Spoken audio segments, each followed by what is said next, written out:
6 cooks, 6 countries, 6 incredible journeys. Stepping outside their comfort zones. It is not for the faint-hearted, for sure. Our cooks will travel far and wide. Route 7 all the way. To find some of the most exciting food on the planet. If you're back in the UK, you'd get tandoori chicken. Nothing like this.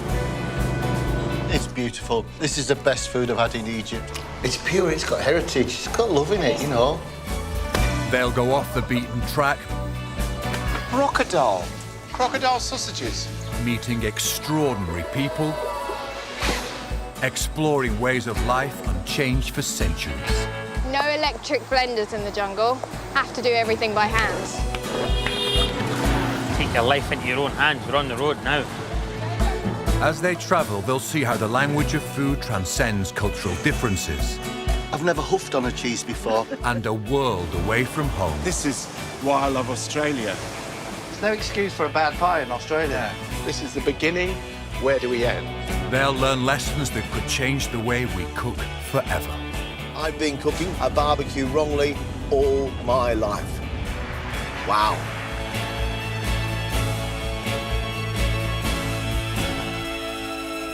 This time, it's Rick Stein, down under. I'm in love with abalone. There's still prawns on the barbie, Bit of Pernod, olive oil, garlic. but Australian tastes are shifting. I sense there's a seismic change happening. Rick is going south. You know where you have to go? Where? To Tasmania. It's the wild foodie frontier, That's gorgeous. Wow. an island of new ideas This is in a class of its own. and old-fashioned hospitality. You choose to steal my produce, I hope you choke.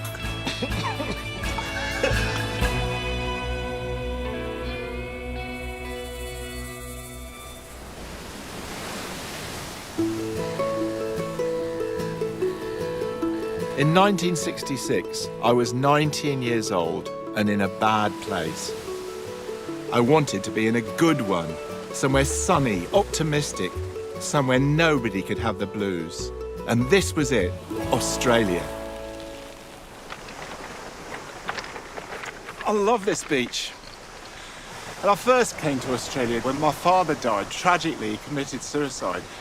And I was completely sort of pent up and not sure what I wanted to do. And I just thought, I know, I'll run away to Australia. And when I came here, I was just, one of the things I suppose people associate me with the Atlantic and the fish and all that. But when I came here, I was just amazed about the variety of fish, the quantity of fish, how you could go fishing anywhere and just catch fish, big ones, colourful ones, the sort of fish I'd never seen before. And I think it was that and cooking fish that almost kick-started me off to opening a restaurant back in Britain. 50 years on, I have a home in a small town called Mollymook, south of Sydney. Mollymook is a sleepy, salty place, home to people who love to be near the water and a resort for families who want a bucket and spade holiday. It's a bit like Padstow, without the advantages of rain and gales and fog, but with the splendid advantage of having a fish restaurant in it, owned by me. Morning. This is my Australian home from home. The #1 topic of conversation is fish. What's fresh and what's trending out in the dining room. Knowing what people are asking for is how you monitor changing tastes. Over the years, I've seen Aussie food fashions come and go. Old French, slow food, fast food, Pacific Rim, Asian fusion, and of course, Nouvelle cuisine. I've been coming here for 50 years. Wow. But in that time, it's just been amazing how it's changed. Because when I first came here, the food was really what I describe as pies and pints. or probably more correctly, pies and schooners. It was really simple, sort of British-based food. But everything's changing, it keeps changing, and you just got to keep up with it. I mean, as a restaurateur, you have to, otherwise people don't come to your restaurant. So I've got to know what's happening, and I sense there's another seismic change happening again. My house, sundown, a little party because I've just had another birthday. My guests are foodie friends and neighbours. Everybody needs good neighbours. They've always looked to the rest of the world for culinary inspiration, but I think the feeding habits of Homo australis are changing. Going local, that's my instinct. I think I've got everything right. I think I know what Aussies like at a good barbecue, but you never be too sure because things are moving on all the time. And that's, as I was saying, part of why I want to do this barbecue, just to ask a few people who I know a lot about food in Australia, where we're going next. The humble Australian barbie is a good example of how things change. Blokes used to stand about talking sport and incinerating sausages. Now they want to know what's in your marinade. It's just a little bit of fennel, bit of Pernod, olive oil, garlic. Here's another change. Almost all this food came from within 100 miles. Even 10 years ago, lots of it would have been imported. Ding, ding, ding. Can we just start eating because it's getting cold? I gave it a few minutes for the food and the wine to take effect. And then I began to talk to Helen Patience. She grew up on tin spaghetti. These days, she's all sun-dried tomato. We're so lucky here. I know. And I think our appetite is becoming more sophisticated. We used to be more like steak and sausages and all that basic food, but now the Australian food's fantastic. We spent the last 15 years searching for an Australian cuisine, and there isn't one, and we're happy with that now. All there is now is the best produce where we can add all those flavours from around the world and make it work. Oh, you are so right, Simon. We can grow everything from Mediterranean to cold climate to tropical. We've got everything. Why would you want to cook anywhere else? To look at Australia as a whole, I think just the climate makes all the difference, doesn't it? You've got to get down to Tasmania. Apparently that's where it's at. I've heard this before. The island of Tasmania as the new go-to place for wonderful produce. You know where you have to go? Where? Tassie. Everybody keeps telling me that, Barbara. Why? What's so special about it? There's no pollution. So you've got a pristine environment. Some of the best tasting apricots are coming out of Tassie right now. Fishing, beautiful. Listening to those people, they're really into local produce. I'm so interested in what they had to say about Tasmania, because I think they see Tasmania as being this sort of almost mystical island of the best produce anywhere in Australia. And if I should become a stranger, you know that it would make me more than sad. So I'm going to have to go to Tasmania. I've only been there once before, which is possibly once more than most Australians. It's always been a backwater, until now.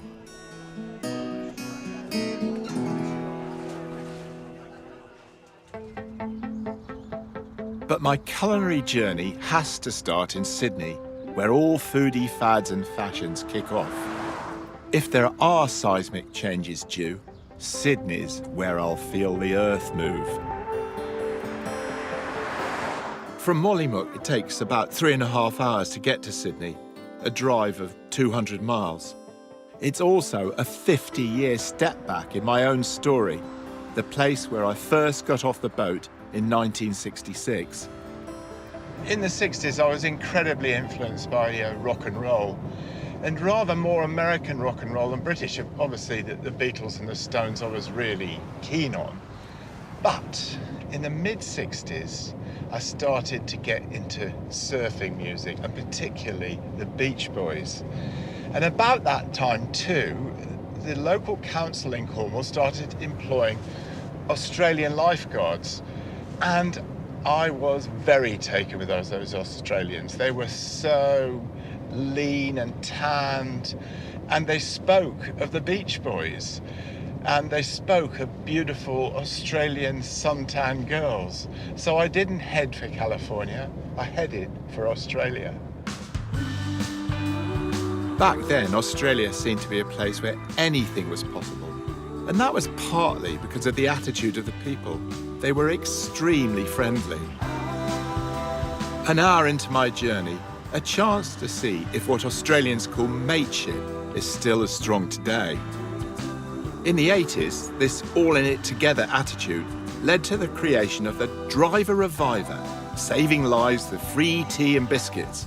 It's also a bastion of unreconstructed, but possibly reconstituted Aussie tucker. The great contribution to world cuisine, the Australian meat pie. Hello. Hello. What can I get you? Well, I quite like a cup of tea. Cup of if tea? it's possible. Yeah. Yeah, cup of tea. And you haven't got any pies, have you? Pie? Meat pie? Yeah, I'd love one. I'm very impressed with this. Do you do this every day in the No. Only during the summer we do it at weekends. Yeah. At weekends. Long weekends. This is a government-sponsored idea to get people to rest. I sometimes, I'm getting on a bit. I sometimes get a bit sleepy, when I'm driving. It's a safety thing, really. It's just You should stop every couple of hours. You want some sauce?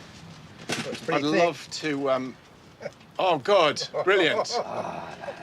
You can wear that now. With Aussie sauce. I always slightly wonder what's inside them, though. You don't think about it. You don't. Just don't ask questions, don't you? Roadkill, kangaroo, just all eat that it. sort of thing. I'd call this Aussie meat pie calibration, all right? Because I can remember these when I first arrived in the 60s. So this is one end. This is a way of saying this is where we start with Aussie food. And where do we end? This is the beginning. Where do we end? This is, if you like, the sort of primeval Aussie food. So...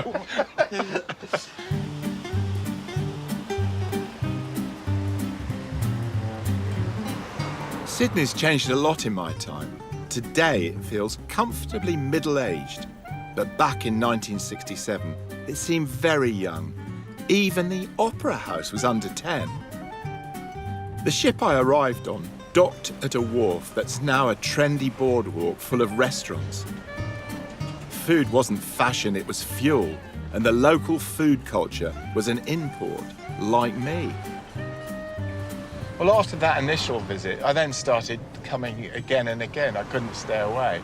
And what I did notice, right back from the early 80s, was the growth of, first of all, Italian, Greek, but then, well, there was always Chinese, but Vietnamese, really good Thai restaurants. And the great thing was they were all easy to get at. You could walk to really good food. Today, I'm a pillar of the community. But at 19, when I first arrived here in Sydney, I was all bum fluff and backpack. I'd had a bit of catering training in London, but I wasn't here to cook. I wanted adventure.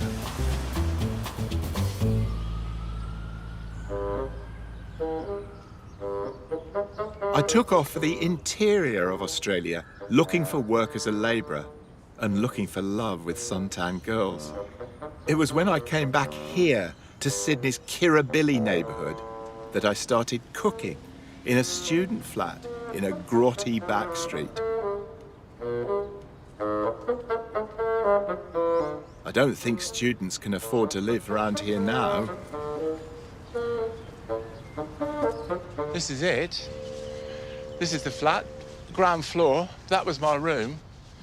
There's the door. We used to have fantastic parties in there, just unbelievable. I remember once I managed to get this nurse from the Royal North Shore Hospital into bed, but I was so drunk I fell asleep.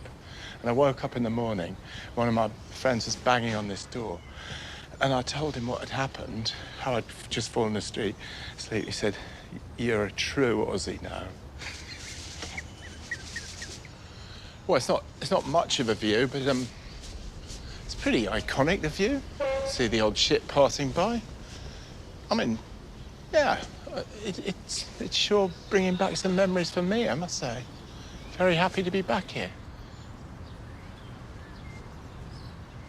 was a really good fishmonger up in Kirribilli. And I started cooking for my flatmates. And it was sort of that. They said, you really can cook. I mean, I used to do like grilled fish and things like pasta and bolognese sauce and all that sort of thing. But it was in this flat, 97 Kirribilli Avenue, that I really began to realise I could cook and have people really enthuse about what I was doing. Back then, despite being surrounded by bounteous seas full of gorgeous fish, most Australians just wanted meat and 2 veg. The Sydney fish market was a bunch of sheds full of blokes off the boats haggling with dealers. Now, it's a magnet for Sydney's foodies. And what is great about this market is it's absolutely packed with people who can see how wonderful Australian fish is. And when I first came here and saw fish like this, I was just blown away. I mean, because fish is so theatrical anyway. I love fish.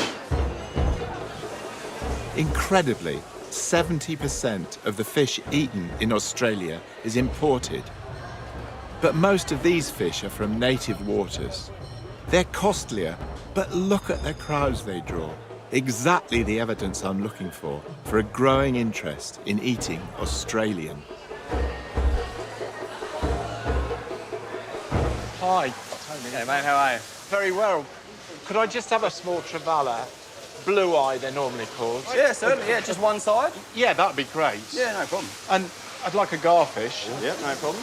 Maybe I'll have a small sand whiting. Yeah, small sand whiting. A little bit of a fillet of a scorpion fish. Just one side of that? Yeah, yeah, that'd be lovely. Okay, no problem. Well, I will have a flounder as Go well. on.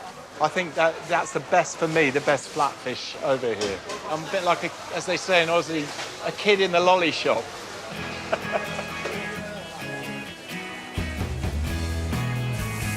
Understandably, a lot of people can't wait to get eating. So they'll cook your fish for you on the spot, from net to pan to plate. Well, I'm looking forward to this. I think I probably ordered a bit too much, but really I just wanted to try it. And I got, oh my gosh, I certainly have ordered. And a bit on the side too. Oh, good Lord. I think I'll probably start with the garfish. Fish is wonderful. Next, my favourite fish. And this is sand whiting. Not a bit like our own whiting. Really, really good flavour. And this is the blue eye. That is good flavour. Now then, I often say that in Australia you don't get really good flatfish, but I would make an exception for this, which is called the yellow belly flounder. This may look like gluttony, but the crew will devour what I leave like gannets. Oh. The Aussie seas are a fishmonger's delight, and the land is one big meat department. Overrun by kangaroos, infested with rabbits, and besieged by wild camels. Might a nation that's now discovering its fish be persuaded to try these challenging meats as well? Have you got any, like, Australian meat, like wild meat, like kangaroo or anything? It's over there. Over there? Thank you very much, though. Seems they might. Here we are. So you've got kangaroo mince, kangaroo burgers. Wow, that is really amazing. Camel burgers, crocodile sausages, tail steak. Unleash your wild side, it says. Oh, my God. Heston's got his sausage in first. Look at this. But of course he's ahead of the game, with wild fruits and berries. He's got bush tomato in there, which are very tasty, I must say. And there, he's got pepperberry. Heston's offering his services at the supermarket. But what about other top chefs? Is there bush tucker on Sydney's poshest menus? Rockpool is the creation of one of Australia's greatest chefs, Neil Perry. When the food press started writing about food found or foraged in the wild, like me, Neil's head chef, Phil Wood, took notice. When I called him up, He said native plants weren't as easy as your common or garden veg. If anybody's doing cutting-edge cooking, it would be you. And are you using any of these ingredients? Well, it's quite challenging to use them, to be honest. The biggest thing is that the seasons are so short. With these little fruits and vegetables, maybe I'll get it for 3 weeks or 2 weeks, and then you'll never see it again until the next year. So by the time you've worked out what to do with it, it's gone.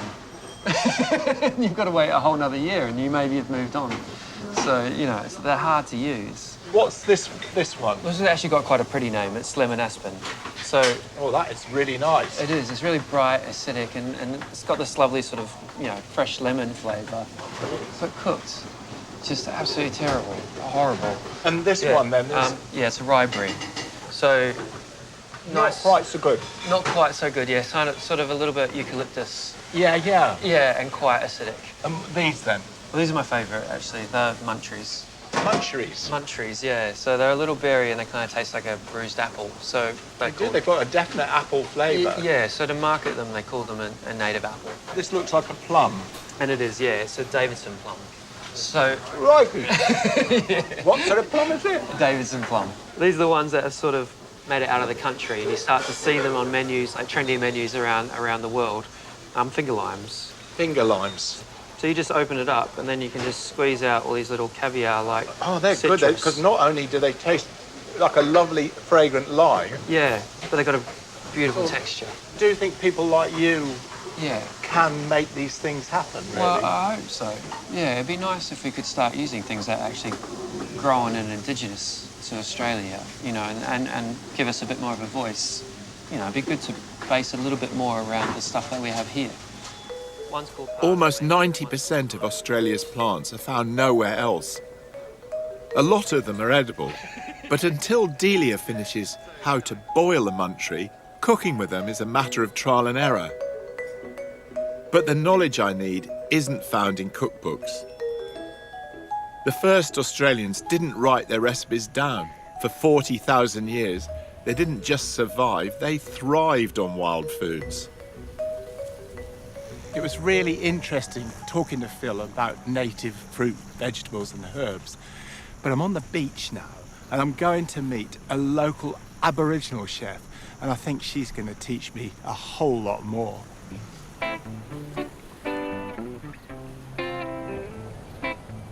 This is Botany Bay, where Captain Cook first landed. It's also where today's visitors are constantly coming into land overhead. My guide is Jo Wallace. She's a chef trained in the classical French tradition, who first learned to cook at the knee of her Aboriginal mum, Donna. So her food is a bit of a fusion of ancient and modern. Well, I didn't know I was going to be taken on as sort of sous chef, but Jo's got me making pesto. I've got some garlic in here, a bit of olive oil. Doesn't sound that Aboriginal, but we'll see. Some macadamia nuts. Yes, they're very Aboriginal. But this is what makes it really authentic. In place of basil, warrigal greens, straight from the bush, literally. So are these more of the warrigals? Yeah, these are the warrigal greens, Australia's native spinach. They're found around Botany Bay here, which is where Captain Cook landed. Well, Captain Cook had known about warrigal greens, then? Yes, he did. He fed it to the crew so they wouldn't pick up scurvy along their travels. Can I taste a bit? I mean, I'm only asking you, they're not poisonous when you eat them. You can eat a little bit raw. You're not allowed to eat too much of it because it does have a bit of a poisonous active. But once we blanch it, we can use it for pesto. We can use it like normal European spinach, and this is one of the local area's staples. So, which first? Jo had told me we'd be able to forage for all the vegetables for our meal within 50 feet of her fire. This saltbush, you can add it to fish.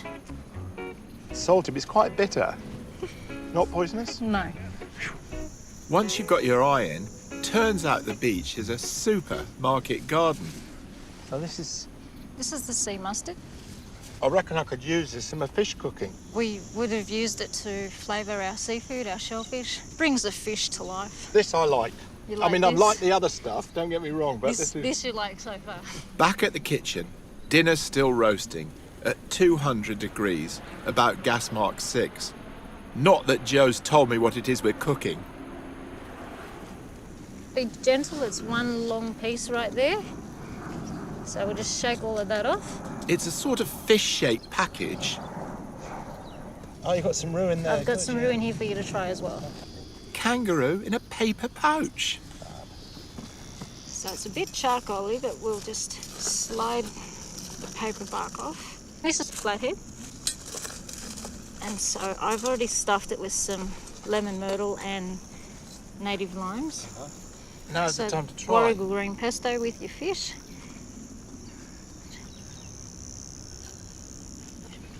That's very good. And sometimes I think actually a bit of well-cooked fish is no bad thing. I love this. The next course is that roast kangaroo. I've actually used the Davison plum with the kangaroo here. Can I try a bit now? You sure can. While you're carving?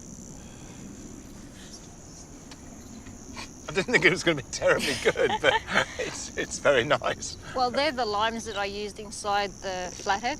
They pack a punch. They pack a punch, wow. And these are our native limes. Got to try everything. I love using that as a lemon curd tart. That's got tang. I think that Australians are starting to become aware of how great their local produce is. And this is only a tip of the iceberg that we have here today. There's one final treat left in the embers. It's crocodile. There is the croc. So this would be one portion. This is what they could do in restaurants for chefs that say it's too hard. Yeah. As a cartouche with the paper bark and the banana leaf. So we'll just chop that up. It's going to be hot. If you didn't tell me what it was, I'd say it's some sort of fish. I like it. There's a lot you could do with Aboriginal food. I think we've tended to just sort of, not we, Australians have tended to sort of look towards Europe, look towards Asia. I would be glad to see a lot more of this produce widely used. It is fresh, it's vibrant, it's seasonal, and it's local, and it's 100% Australian-owned, Aboriginal, cultivated and looked after. Why cannot the rest of the world enjoy what we've enjoyed for thousands of years? I think it's up to you Aussies to make more of it. I'm hoping in the next 5-10 years that this is the forefront on a lot of main menus. Beating about the Australian bush offers tantalising possibilities and extraordinary taste sensations. After seeing two great chefs trying their hand with foraged ingredients, I know wild is the next big thing. And the wildest place of all is nestled in a silver sea 1,000 miles to the south. Tasmania used to be seen as a bit of a joke, rustic and wild, meaning backward. But wild is suddenly hot, meaning Tassie's newly cool, the future of Aussie cuisine. So who's laughing now? In a country where popping down to the shops can mean a 100-mile round trip, the flight south is only a short hop. But it's not so much about distance as time and travelling back in it. Tasmania's old-fashioned, as in charming, innocent and unspoiled.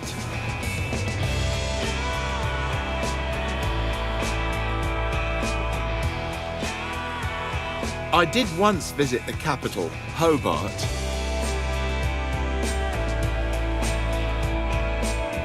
But this Eden is new to me. It doesn't feel like Australia. But you never realise how truly wonderful something is until you experience it yourself.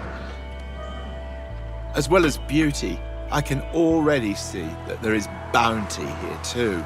They're everywhere, signs for fresh fruit. Apricots, raspberries, cherries, pink eyes. I think that's some sort of potato, not a fish. And there's fruit farms everywhere. A lot of these are small-scale operations, sort of second job farming. There's not a combine harvester in sight. I keep thinking, shall I stop or shan't I? Maybe round the next corner. Eventually it got to me. Time for the driver reviver, Tassie style. I couldn't carry on without stopping. Blueberries. I just can't resist blueberries. And apricots. Don't get enough apricots back home. Delicious. I mean, this is heaven for me. I love the fruit. And just being able to stop and get it on the roadside. Perfection. I'm like feeding the meter.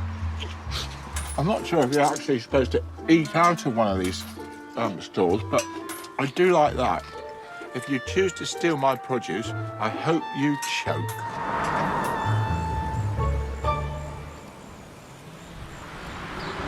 Dollars lighter and pounds heavier, back on the road, now able to pass signs for fruits that can stay forbidden. But amongst them, a sign for something that's just too intriguing to pass by. Now, as I've said, I reckon bushmeat is the future, but the wallaby must be a mammal too far. Most Aussies think of it as vermin. This bloke thinks of it as gourmet food. Bay on the right. OK. And the farm's just near there. That's brilliant. OK, see you later, Ross. That was Ross O'Meara. He's a pig farmer by day, but a wallaby hunter by night. Tasmania is about as remote as you can get, but to see Ross means taking a ferry to somewhere even more out of the way, the tiny island of Bruni, only accessible by ferry, a kind of marsupial Jurassic Park. He farms somewhere in the woods and tells me that alongside his pig business, he's set up a wallaby operation that's thriving. Apparently, there are 500,000 Tasmanians and 10 million wallabies. That's bad for the animals and for the environment, which they destroy. Ross O'Meara has a solution. Hi, Ross. Hi, Rick. Nice to meet you. You're a pig farmer, but this is hardly what I sort of imagine when you say pig farmer. You imagine, you know, big stalls, big and concrete, stalls, concrete and stuff. Yeah, I would love to say you sort of slip under the net in a way. Completely. Look at that. He's just having a crawl. This is what everybody dreams, free-range pork, isn't it? He's beautiful with the young ones, and as you can tell, they like hanging out with the big fella. Oh, don't they just?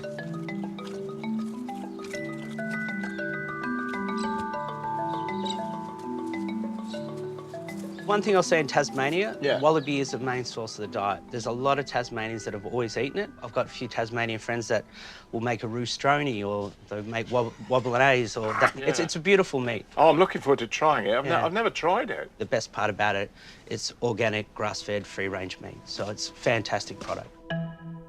To get hold of wallaby meat, we need to hunt by night. The population's exploded because there are so many delicious crops on Bruni and no natural predators, except hunters like Ross. Well, we're just off to a neighbouring property. They've asked Ross to come in and cull the wallabies. I get the impression that when they took the property over, they thought that wallabies were really cute, but now they've realised how the wallabies devastate the habitat. They've asked him to come in all the time.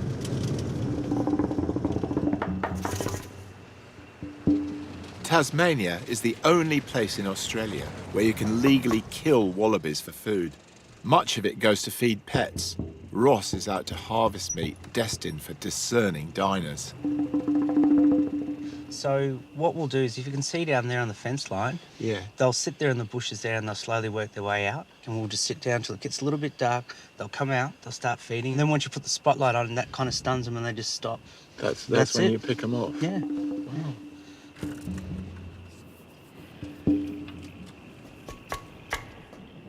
Sure enough, it's not long before the wallabies make an appearance. There's one there on the side of the fence.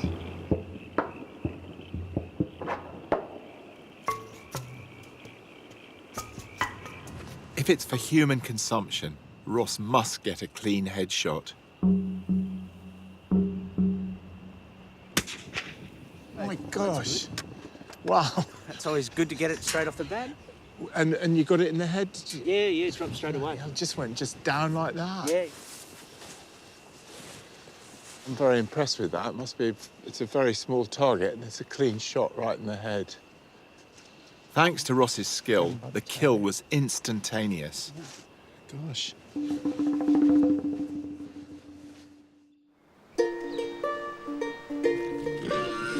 Next morning, the wallaby's roasting in an anchovy stock. Being fresh, it needs slow cooking to tenderise it. This second one's been hanging for a few days and can be simply fried.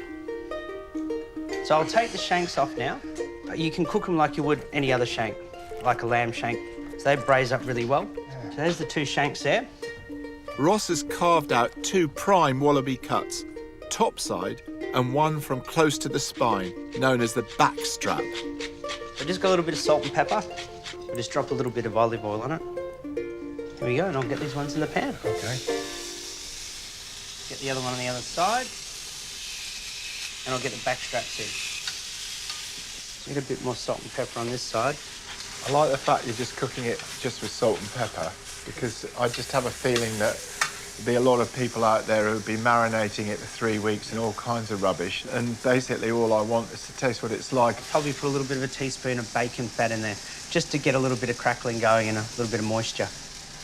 Love bacon fat. You cook with a lot of bacon fat? I do, because I tend to have a lot of bacon loose around the house, so drop that fat in there now. I'll taste a bit. Oh, that is lovely. It's good, clean fat, isn't it? And it's slightly bit of smokiness, lovely savoury taste to it. Taking off the side to rest. A delicious smell has started to permeate the air. Kiki! The family pooch is as fit as any butcher's dog I've ever met. Time for me to try the slow roast meat from last night. My first taste of wallaby. Oh, see the weight? Oh, yeah, it's peeling off. Can you try a bit? Yeah, go for that. It's like a little drumette. That's gorgeous. That is really lovely. It's sort of like a lamb shank, only much lighter in flavour. Fabulous. Delicious and fragrant.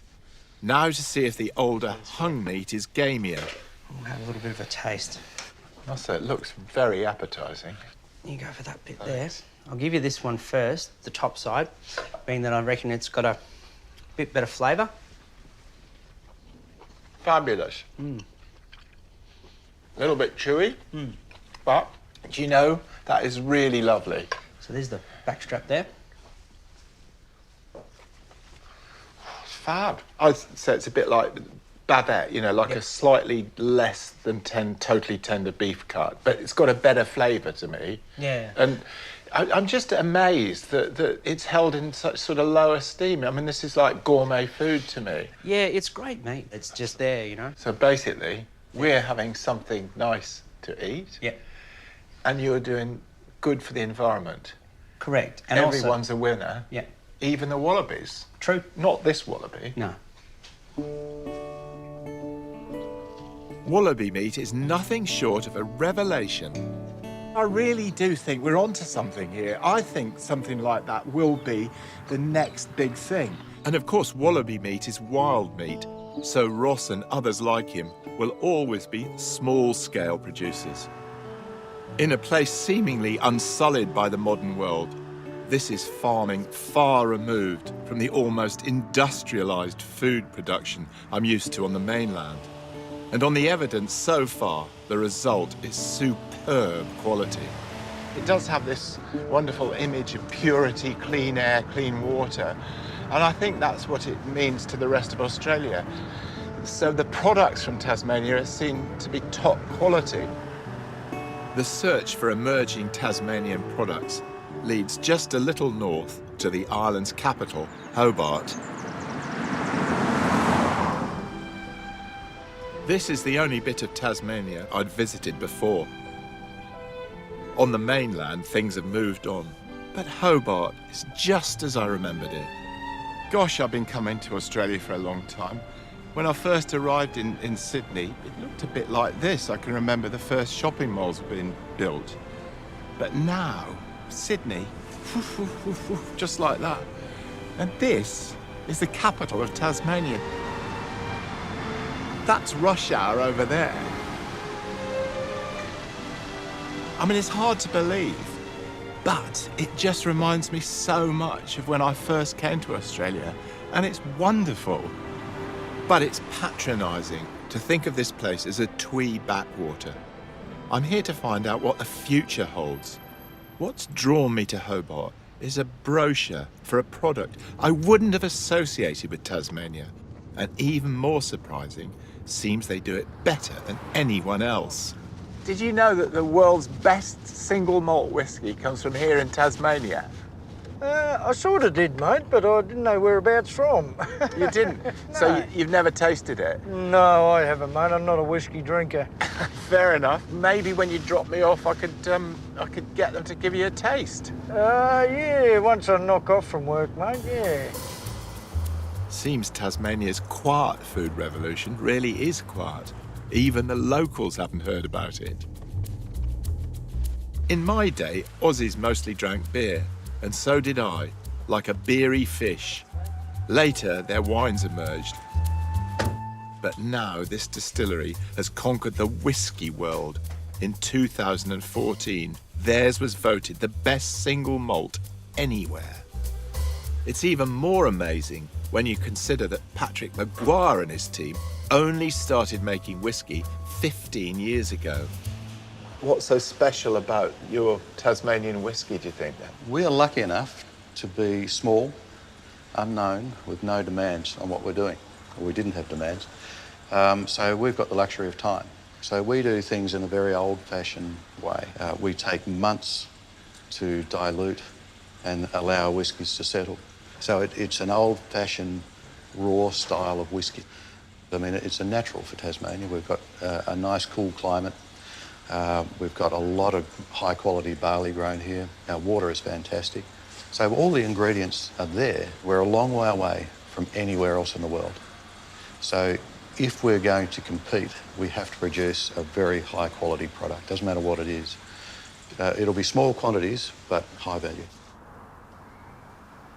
Now, I'm not a big whiskey drinker, but this is work. I have to steel myself. Well, Rick, have a little glass of it smells a bit some of strong. our matured whiskey. This one's around 14 years old now, and will be careful, up around 70% alcohol. Wow. I can smell it from here. Is this the one that won the prize, then? That barrel was bottled out in its entirety. Is there any left? We've got 3 bottles. Are you going to sell them or keep them? And what would they be offering if you know? Look, we've been offered some very serious money for those Like bottles. how serious? Well, up to $20,000 a bottle so far. 20,000 bob? Yeah. Lincoln hell. Yeah, I know. That's what we said. Let me just tell you what I think of this. Yeah, all right. Being poetic, this tastes like some trout stream somewhere in Tasmania. I always find good whiskey and water have a sort of affinity, and I think of sort of slightly brackish, up mountain water, trouts. Sounds good, doesn't it? It does. Yeah. Perhaps we should get the rods out.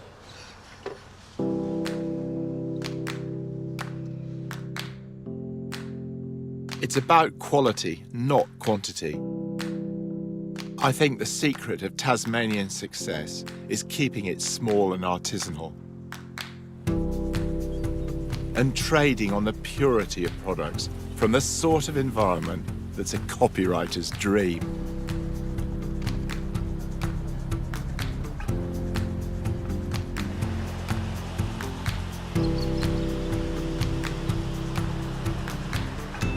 Looking out of my window, whiskey seems more and more at home here.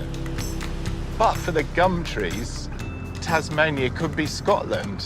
I mean, when you look out of the window and you see all this water and the hills and mountains behind. Here in the south, the valley floors are full of sea lochs, and they're home to an industry that's familiar in Scotland, but a bit of an innovation here.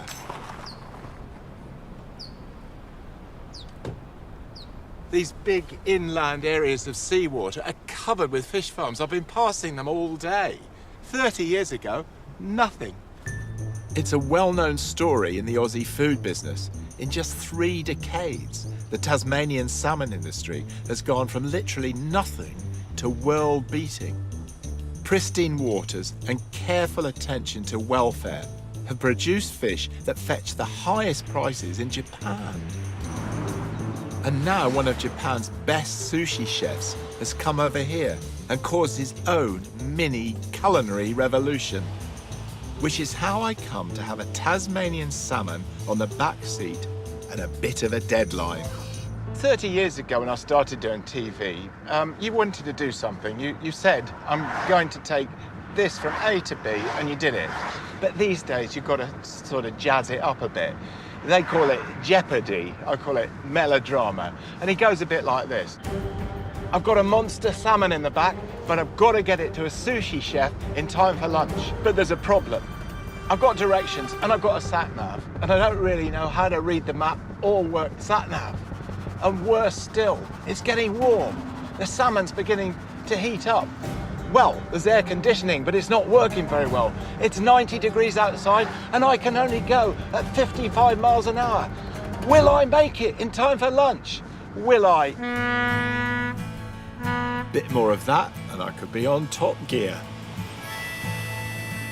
The master chef I'm seeking is Masaki Koyama, formerly of Osaka, but now living in the bijou town of Geeveston. I've heard of tiny towns, but this one is supposed to be just off the main drag. Where is the main drag? Is this the main drag? There's the swearing chemist. He's supposed to have very colourful language. I love his trousers. There we are. There we are. Sushi. Fab. In just 6 years, Masaki has transformed local tastes, just as all those immigrant chefs did in Sydney. The neighbours can't get enough of his sushi. He's already setting about my salmon with aplomb. This is good for sashimi. Oh, I love salmon sashimi. I just love watching the way really well-trained sushi chefs work. There's such a delicacy about the way they cut everything. It's like a sort of form of massage to me. It's just so peaceful. I just cutting off the fatty part, a little the fishy flavor. When he first arrived, Masaki opened 7 days a week to put himself on the map. Today, his sushi is so popular, he opens just twice a week, and then only for lunch. His few tables and tiny takeaway counter pull in locals and enthusiasts from all over the island. Wow, look at that. You must think you've died and gone to heaven, really. Actually, I was Masaki's very first customer. I was waiting outside the door when I heard there was a sushi place opening in town. The ex-premier came 3 times before she could get in. Yes. It was booked out. People come and it's sold out within an hour. Geeveston's a town in love with sushi, but local tastes weren't always so sophisticated. It was very interesting for me to start at first. I never met people who never eat rice before. They've never eaten rice? I was a sushi virgin. I just wanted to introduce my food, and then just people started coming back again and again. The locals have embraced Masaki's sushi, and Masaki has done the same with the outstanding local ingredients. I thought the best way is using local produce. So, for example, beetroots. We don't have beetroot in Japan, but I just love it, and very tasty. And what about the salmon? How did you find that, the quality? Salmon quality is very good. Never seen this fresh before in Japan. I was very lucky. I could do a lot of experimenting all the time. Using the finest Tasmanian produce seems to have freed Masaki up to take sushi to the next level. This one's a yellowfin tuna and snow pea. This is a cooked tuna. This one's a cold smoked ocean trout. We have prawn and avocado here, and this one is the Japanese egg omelette. And Masaki's inari is a bean curd pouch with rice, honey brown mushrooms, beetroot, sesame seeds and carrot. As a chef, it's just a privilege to see someone like Masaki at work. I often go on about how I like watching people do things they do well, but this is in a class of its own. Masaki trained for 3 years, much of it spent in A&E, then honed his craft for another 22. So what is the perfect way to treat the perfect salmon? Nice size, not too big. not too small, just harvest it right away. Rest about 1 day or 2 days. Of course, you have to have good skill to fillet. Eat with friend, that's best, I think. When I look at that, I just think, I can't, you know, I virtually can't keep the chopsticks off it. It looks so beautiful.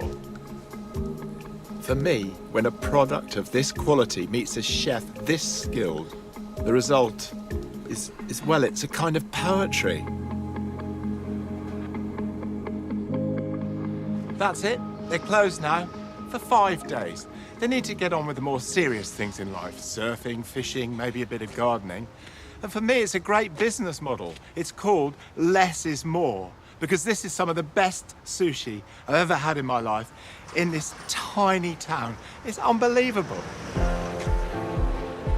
On the mainland, Australian industry shouts a lot about its success, but these islanders seem happy to whisper and wait for people to notice their genius. Which isn't always a good thing.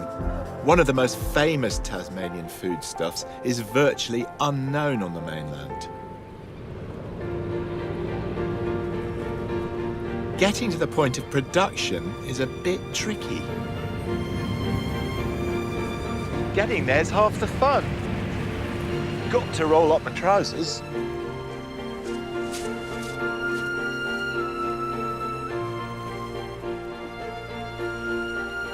What I'm after seeing is abalone, a large sea snail. They're found all around the island in bays and inlets. Many of them are known only to the fishermen who go after them.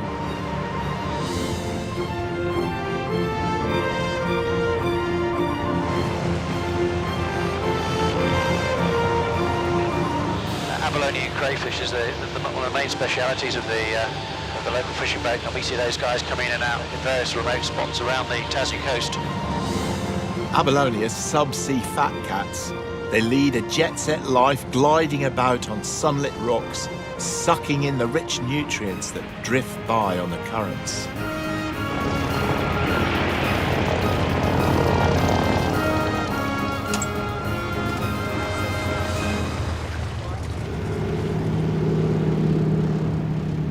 Who needs runways when you've got a seaplane? Abalone grow very slowly. Scott Palmer and his fellow fishermen don't moan about fishing quotas. They've asked the government to impose them. Nobody wants to upset this trade. 25% of all the wild abalone eaten on Earth comes from Tasmania. To make a fishing trip worthwhile, Scott and his divers stay out harvesting for days. But to get a sample catch, one dive is enough. This is what we're looking for, Rick? Yeah. You trust me? Yep.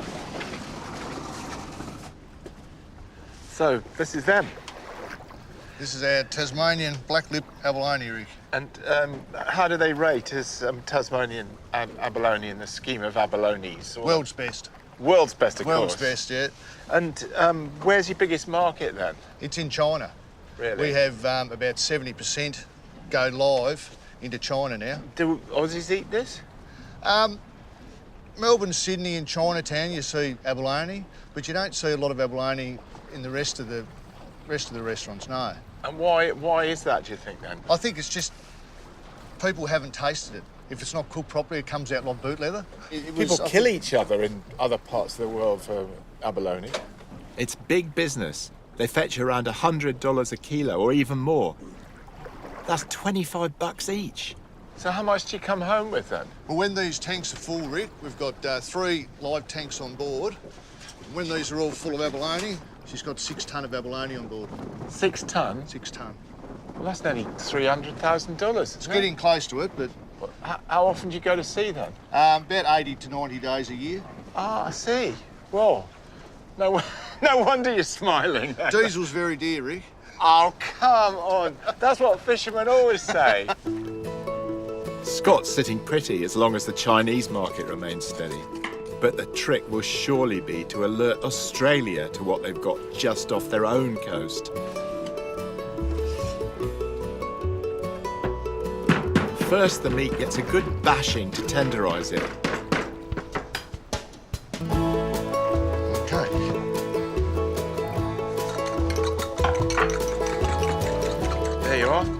Scott's a man after my own heart, keeping seafood simple. I'm liking the look of this, I must say. I mean, they've got quite a lot of flavour, so I don't think you need to do a great deal with them. Well, we're just about ready to start frying these. And what are you frying them in? In ghee. In ghee, in Indian ghee? Yes. Oh, great. I like seafood fried in ghee. I picked it up in India. I thought I could smell ghee. That's very unusual. I don't cook it really hot. No, I never do either, because Yes. it burns stuff. They're not far from done. That's quick. Smells great. Look at that. Now, would you like a little bit of salt on that or not? Oh, yeah, I love a bit of salt. Yeah. I've got a very good Chardonnay from Tasmania. Wow, now you're talking. This is Abalone, Chardonnay. We've got the fine China. Oh, the fine China. Let's go for One it. of our premium Tasmanian wines. Good health. Good health. Oh, that's nice. God, that's Beautiful, really isn't it? good. Really full of fruit, bit of oak, lovely. And now for this. Oh, Tender. you're a seafood cook. I can't tell you how good that is, really, seriously. I mean, if the average Aussie could taste that, right, they would be converted instantly, because it's like a prawn fritter. It's almost like as sweet and as tasty as a prawn. And it's as tender. I mean, you tenderised it so well. That is absolutely delicious. I love abalone. I'm in love with abalone. Abalone has got to be the best seafood Australia isn't eating. And I reckon the Tasmanians should be shouting about them from the rooftops.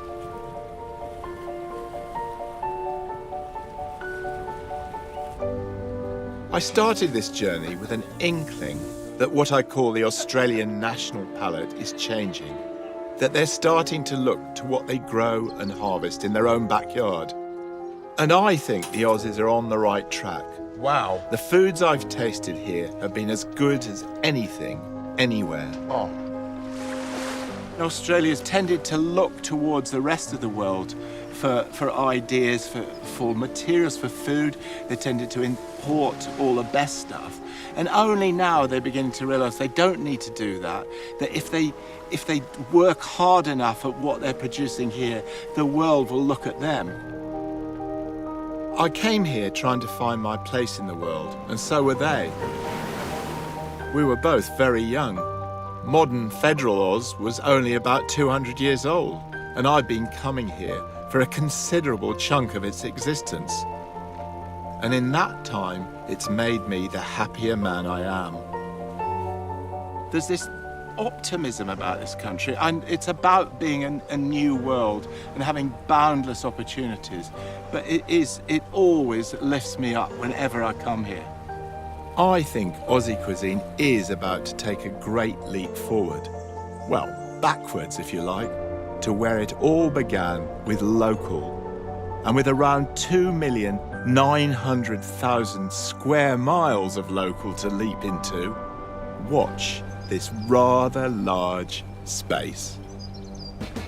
Next time, in Malaysia, cook and food writer Rachel Koo journeys to the heart of her own family history. Oh my goodness, that's my dad! Yes. She goes off the beaten track to find out whether food can unite a multicultural society. This is at another level.